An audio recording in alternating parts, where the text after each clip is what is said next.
y'all, this is Angie from Canterbury Trails Farm. Today we're canning chicken in the kitchen. Yesterday I cooked in the my slow cookers, my crock pots. I cooked 2 full chickens. You can do that in the oven if you want. I find I'm doing them in the crock pot. They just become super easy to fall right off. The meat falls right off the bone. The skin peels right off, and it just goes faster. A lot of people like to cook the meat, the chicken or the turkey on the same day that they're canning, but frankly, I'm just not that young anymore, and it's tiring. So I like to cook my chicken on one day, and then the next day, it always is the next day, I'm gonna can it. So I've done 2 chickens, and I want to show you first of all. Here is the leftovers of 2 chickens after everything has been skinned and meat deboned, and there's some broth in there that I used to cook the thing, and all of that will go to make chicken broth. I don't want to waste anything. 2 chickens sacrificed their lives for my family to eat, so I use everything I can, and I will cook this down into broth and probably freeze most of it. I also have chicken. So if you cook your meat the day before, then what you have to do is you have to put your chicken in a pan and you have to bring it to boiling. And so I have broth in here. This is broth I've made whenever I freeze in the big. I use the big peanut butter plastic jars after they're empty. I use those to freeze my broth in. I also can some broth, but I go through it so fast that I do freeze a lot. So I've separated out my big chunks of breast meat over on this side, and all the other pieces are under here that you can't really see because it's boiling right now. All the other pieces are over here. And the reason why I do that is I'm going to do pint jars. It's just easier for me to use in casseroles and stuff. But the bits and pieces are, dump in casseroles. If I want to make like a chicken salad or something, I'll use these the bigger breast pieces. And then towards the end, I just start throwing it all in the jar. It doesn't really matter. I just want to get it done. So that's what we got doing. So my broth, I put my meat in the pan, pieces and breast, and then I poured broth over it. I have another ½ gallon of broth sitting in my fridge in case I need more. In my kettle, I have my jars. They are sterilizing in hot water. It's almost to the boiling point. I have filled my pressure canner. This is pressure canning only. Do not water bath can meat. Pressure can only. I got my pressure canner ready. I have 2 inches of water in that. I have an All-American pressure canner, so I have to put a little bit of oil around the rim. I've done that. My lids are simmering in hot water. I have my rings ready to go. I have my kettle like I always talk about, but I probably won't be using it for anything today because I have broth, and my pot that's sterilizing my jars I'll just refill in between while things are in the canner. I have things that are useful. I have a ladle, I have a slotted spoon to help me get my chicken out, and I have some tongs to help me put my chicken in the jars.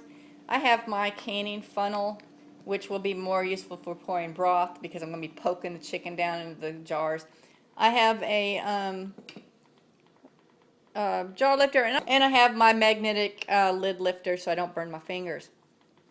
I'm going to take a moment to put my leftover chicken stuff in the fridge and then I'm going to get my jars out, and then we are going to get started putting the chicken in the jars. Okay, I have my jars out, and I'm going to start with the pieces here, the smaller pieces, and this gets sort of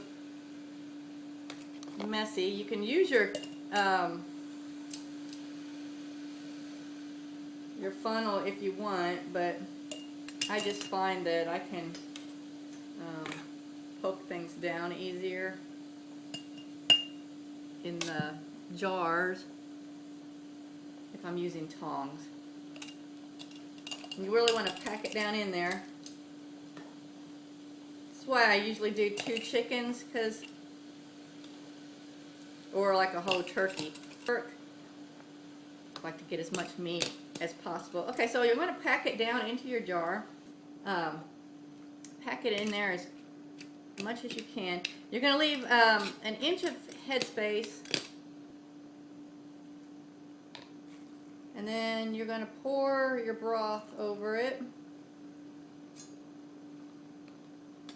It's good to sometimes use like a butter knife to poke down there and get around the edges to get air bubbles out, and to also so the broth can go on down in there.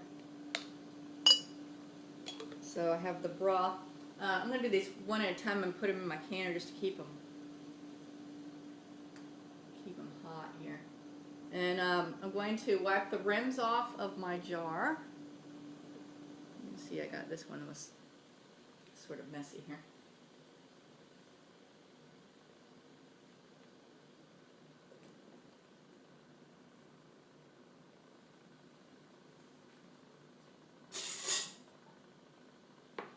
Put my simmered lid on, put my ring on. I'm just going to do this fingertip tight. I don't want to crank it. And I'm going to set this one down in my canner, and I'll show you the canner when I get to that point. I'm just trying to move, quickly, so some of the bigger chunks here.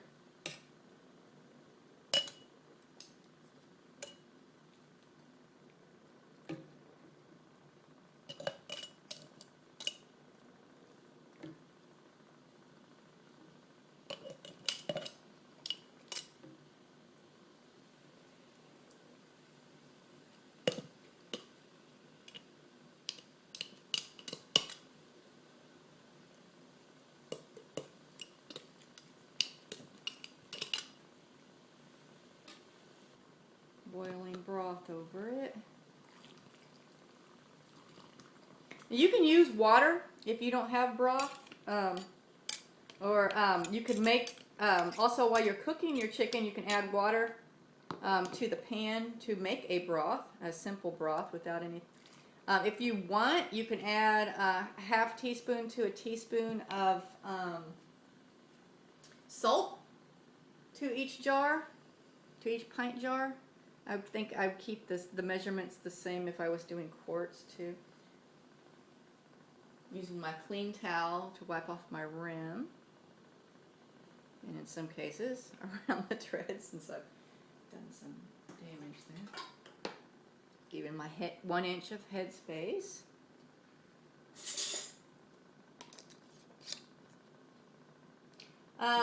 If you wanted to do a seasoned chicken, you could also put those in, but I like to just have the plain, I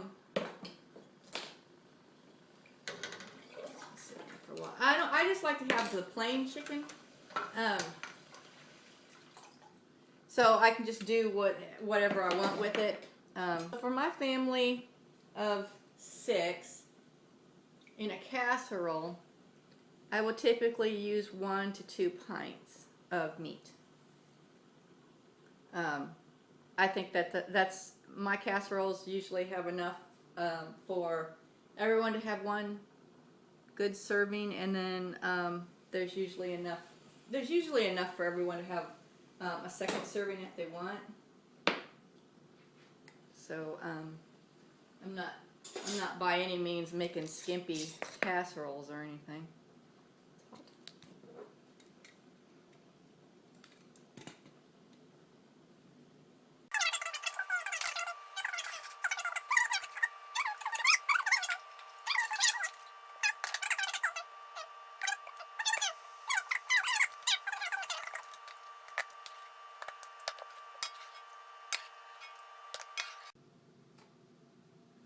Okay, got all my jars down in my canner.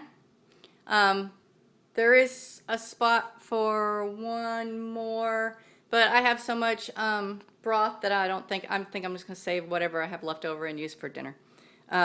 So here we go. I'm going to put my lid on my canner, and we'll pick back up with the venting steam. Okay, since I have an All-American canner. And the way mine works is there's two marks. You want to screw your knobs on the opposite side at the same time. Each one is a little different. Make sure before you do any new canner that you thoroughly read the manual. So there's my, it's all tight. I have cleaned my vent pipe. There's a little stick that goes down your vent pipe. Alright, it's all in there. Alright, I'm going to allow this to build steam for about 7 minutes. Then we're going to be processing these pints at 10 pounds for 75 minutes.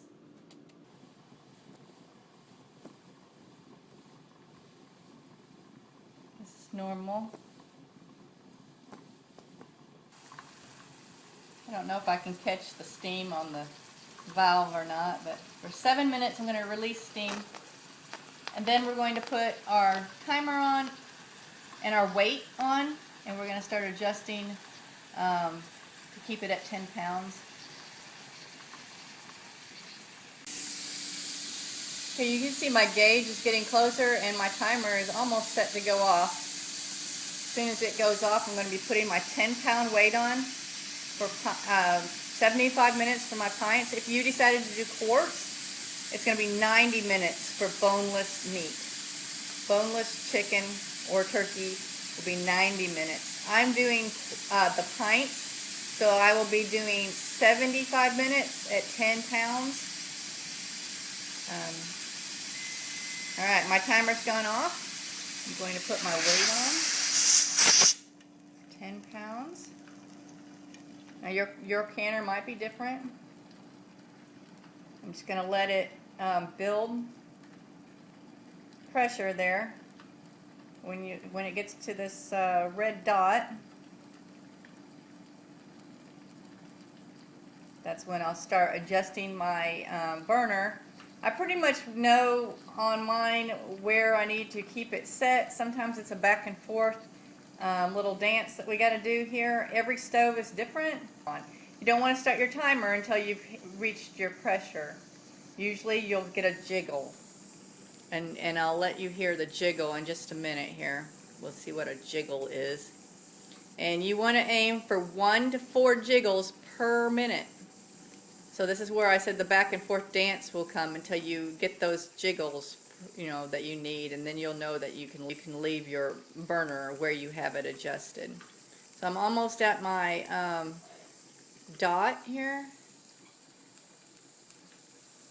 I'm waiting for that jiggle. It's going to be any minute now. There's my jiggle. I'm going to turn my timer on. So here we have the jiggle right now. I'm still trying to get it adjusted.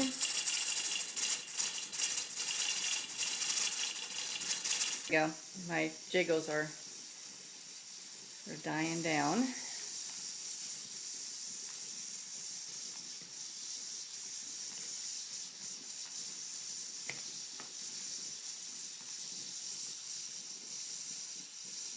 You can see my valve is maintaining its pressure at 10 pounds.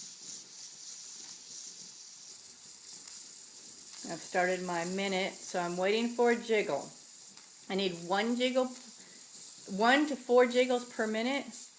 Any less, then my burner needs to be hotter. Any more, then my burner needs to be turned down. My minute passed and I didn't get a jiggle. So I'm turning my burner up. This is why you can see that it's very crucial that you stay next to your pot really for the duration. You can do things in your kitchen, but for the first 10 minutes, it's like I said, I pretty much know where to put it, but getting it started is the deal, and you gotta sort of, there's 1 jiggle. See how it does.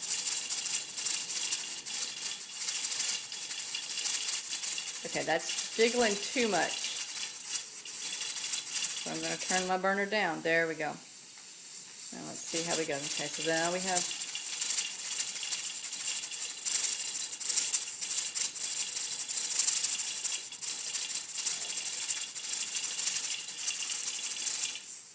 2 jiggles, and that's a little bit of a long jiggle. I don't like it to jiggle that long, so I'm turning it down a little lower. I've started a new minute now, so we'll see how it goes on this lower setting. I want 1 to 4 jiggles.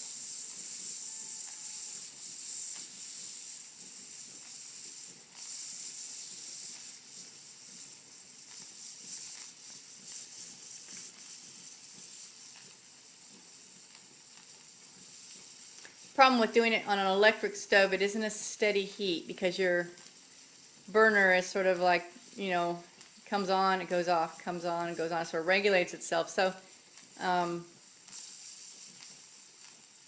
until you get it real like going, it does take a few minutes to set sort of a standard as to where it needs to be. Okay, I've got my pot pretty much regulated as to the jiggling and all that. So I'm going to let it cook for 75 minutes, and then we'll look at the chicken when we're all done. Okay, my timer has gone off. It's been 75 minutes for the pints that I was canning the boneless chicken. My canner takes about 30 minutes to reach 0. So I've turned my burner off, and I'll be waiting for my canner to get down to 0, and then we will open it up and take out the jars of chicken. And there is the chicken, right fresh out of the canner. 2 of them have popped.